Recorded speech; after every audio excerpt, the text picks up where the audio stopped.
माझे नाव विक्रम आहे आणि मी एक पोलीस ऑफिसर होतो. मी माझी ड्युटी करून घरी जायला निघालो होतो आणि ते पावसाळ्याचे दिवस होते. त्या रात्री जोरदार पाऊस पडत होता. घरी जात असताना रस्त्यावरच मला एक 18 ते 19 वर्षाची तरुण मुलगी दिसली, जी पूर्णपणे भिजून ओलीचिंब झालेली होती. ती मला विनंती करत बोलू लागली, की आजची रात्र मला तुमच्या घरी घेऊन चला. मी शहरात एकटाच राहत होतो. माझं अजून लग्न झालेलं नव्हतं आणि माझे आई-वडील गावीच राहत होते. खरं तर त्या मुलीचे सौंदर्य बघून मला देखील तिला असंच सोडून देण्याचं मन होत नव्हतं. म्हणून मी त्या मुलीला घरी घेऊन आलो. घरी आल्यावर अचानक जोरात वीज कडाडली आणि ती मुलगी भीतीने मला जोरात बिलगली.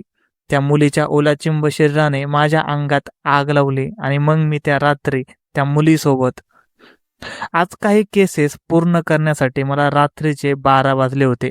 माझ्या ड्युटीचा टाइम देखील संपला होता. बाहेरचं वातावरण खूपच खराब झालं होतं. खूप जोरात पाऊस देखील पडत होता.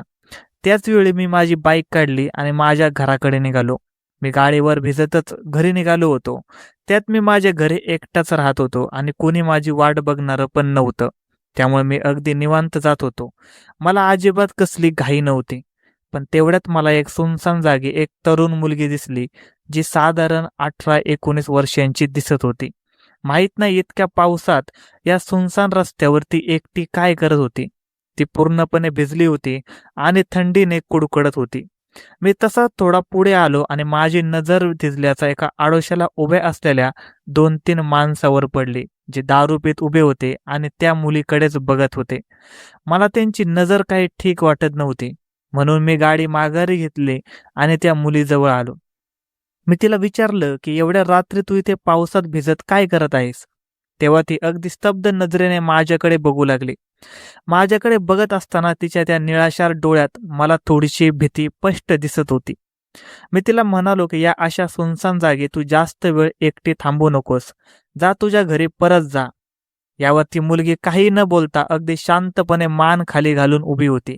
तिचे लांब सडक काळे केस पाण्याने पूर्णपणे भिजले होते आणि तिच्या ओठांवरून पाण्याचे थेंब टपकत होते. ती मुलगी दिसायला पण अगदी सुंदर आणि आकर्षक होती. मी तिला म्हणालो, की "तू काही बोलत का नाहीस? चल तुझं घर दाखव. मी तुला तुझ्या घरी नेऊन सोडतो." त्यावर ती फक्त एवढंच म्हणाली, की "माझं घर खूप दूर आहे." तेव्हा मी विचारलं, की "खरंच तुझं घर खूप लांब आहे का?"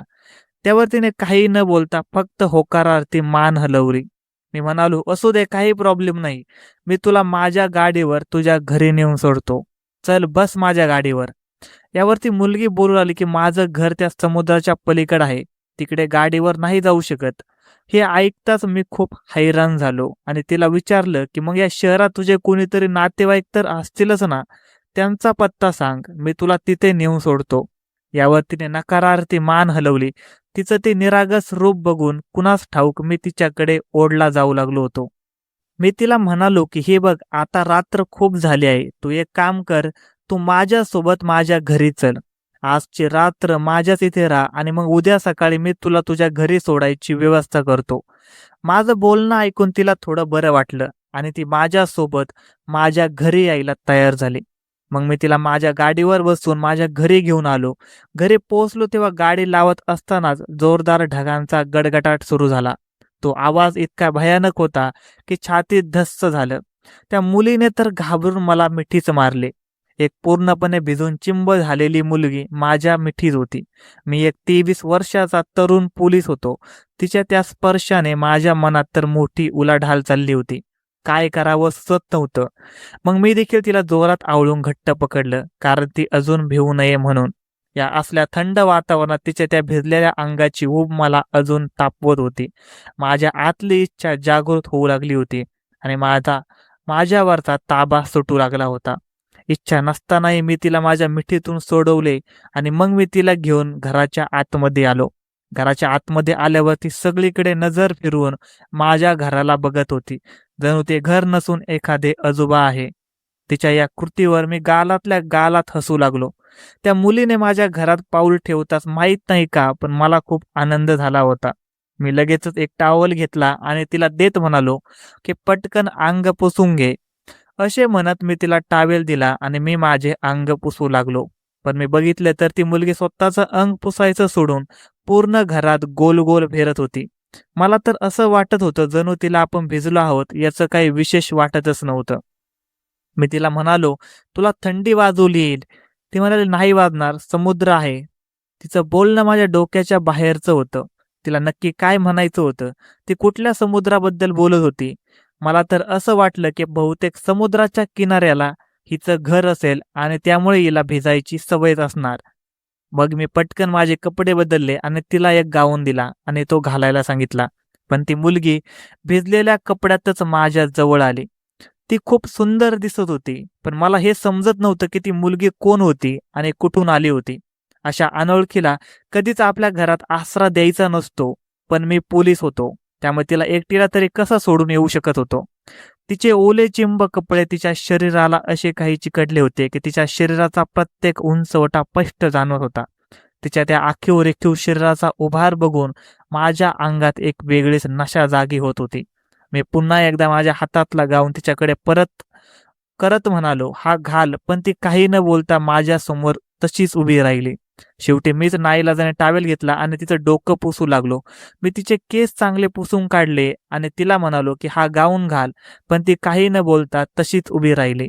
मग मी तिच्याकडे बघत तिला म्हणालो, की "मी बाहेर जातो, त्यानंतर तू कपडे बदल." पण मी मागे वळून बाहेर जाणार तेवढ्यात तिने माझा हात पकडला.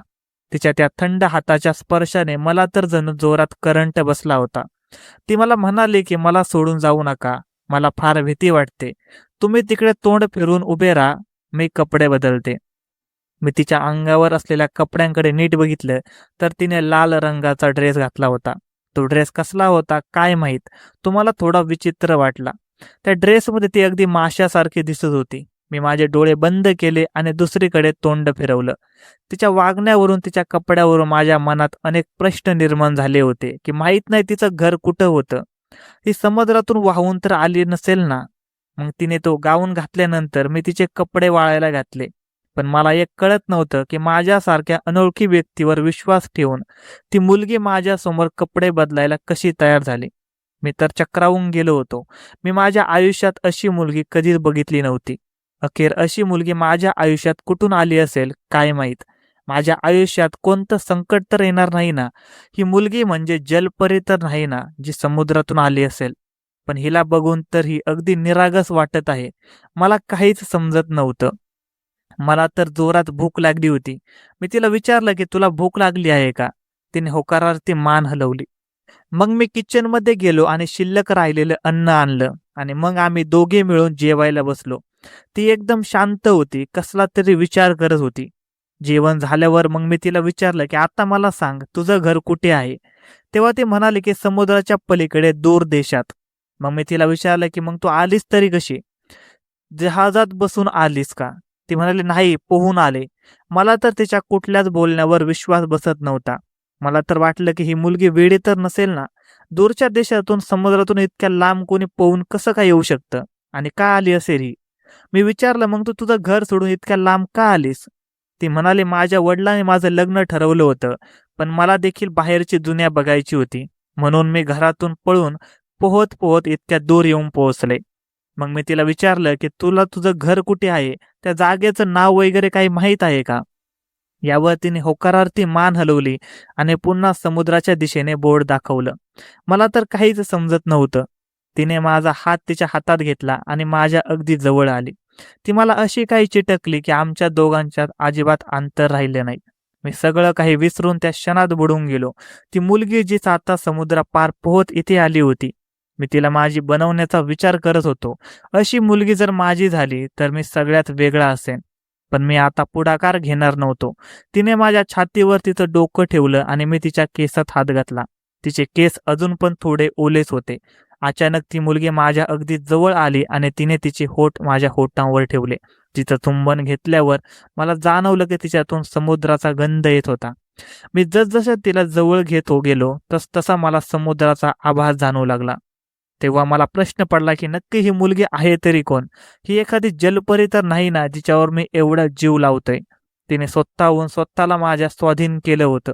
मी देखील काही विसरून फक्त तिचाच झालो होतो आणि तोपर्यंत तिला प्रेम करत राहिलो जोपर्यंत माझ्यातील आग शांत झाली नाही. आम्ही दोघांनी पूर्ण रात्र एकमेकांसोबत घालवली. दुसऱ्या दिवशी मला जाग आली तेव्हा दुपारचे 12 वाजले होते. मी डोळे उघडून बघितले तर ती मुलगी माझ्यासमोर कागद आणि पेन घेऊन चित्र रेखाटून मला तिचं घर कुठं आहे ते दाखवत होती. तिने काढलेलं चित्र मी बघितलं आणि म्हणालो की इतक्या लांब जायचं म्हणजे बोट लागणार. मी तुझ्यासारखा पोहू तर शकत नाही. हे ऐकून तिला विश्वासच बसत नव्हता. दुसऱ्या दिवशी मी एक नाव घेतली जी मशीनने चालायची. मी ती नाव भाड्याने घेतली आणि थोडंफार खायला घेतलं. मी त्या मुलीसोबत निघालो आणि जसं ती सांगत होती त्या नकाशाच्या हिशोबाने निघालो होतो. अचानक मला भीती वाटू लागली. मी तर त्या मुलीला ओळखत पण नव्हतो आणि तरी पण मी तिच्या बोलण्यावर विश्वास ठेवून समुद्रात एवढ्या दूर आलो. त्यात मला पोहायला पण येत नव्हतं. त्यामुळे तर मला अजूनच जास्त टेन्शन आलं होतं. भीतीने माझ्या चेहऱ्याचा रंगच उडाला होता.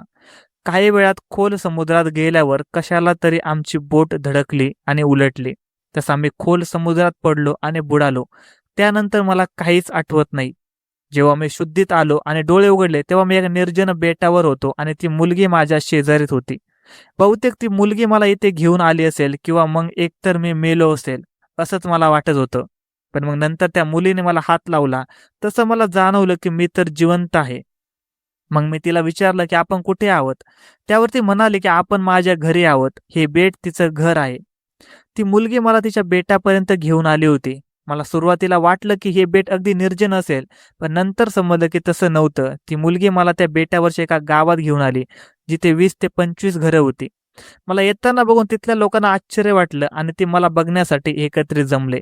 मग ती मुलगी पळत तिच्या आईजवळ गेली आणि तिला म्हणाली की आई हे बघ, हेच आहे माझं प्रेम. मला यांच्याशी लग्न करायचं आहे. हे ऐकून तर माझ्या पायाखालची जमीनच सरकली. मी तिथे स्तब्धपणे उभा राहून त्या लोकांकडे बघत होतो. त्या लोकांनी माझं फार छान स्वागत केलं आणि मग त्यांनी मला त्यांची शेत जमीन दाखवली.